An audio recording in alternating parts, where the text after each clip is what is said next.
Қайырлы күн, күндеріңіз сәтті өтсін. Бүгін сіздермен бірге өкпе бауырдан қуырдақ дайындайтын боламыз.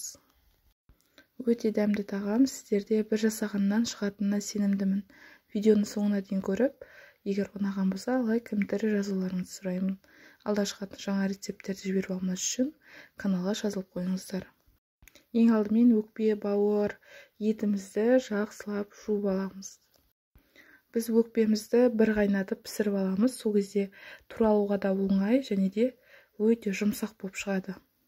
Қазанымызды қыздырып, іш май немесе құйрық майды майы ерігенше шыжғырып аламыз. Бауырдан басқа еттерімізді майдалап турап, қазанымызға салып 5 минуттай қуырамыз. Егер де бауырды ертерек салатын болсаңыздар, сіздерде қатты болып қалады. Сондықтан ең соңынан саламыз. 5 минутта етіміз қуырылғаннан кейін үстіне 2 дана пиязымызды салып араластырамыз. 2-3 минутқа қуыруға қалдырамыз және де үстіне 2 дана сәбізімізді саламыз. Болгар бұрышын саламыз. Барлығын жақсылап араластырып аламыз. Дәміне қарай шамамен 4 ас қасық шамасында соя тұзын қоямыз.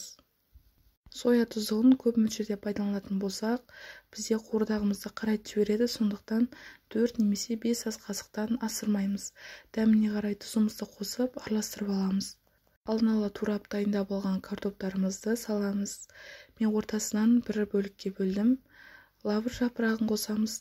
2 сарымсақты турап қосып, 1 стакан суымызды құйып, бұқтырылуға 35-40 минутқа қалдырамыз.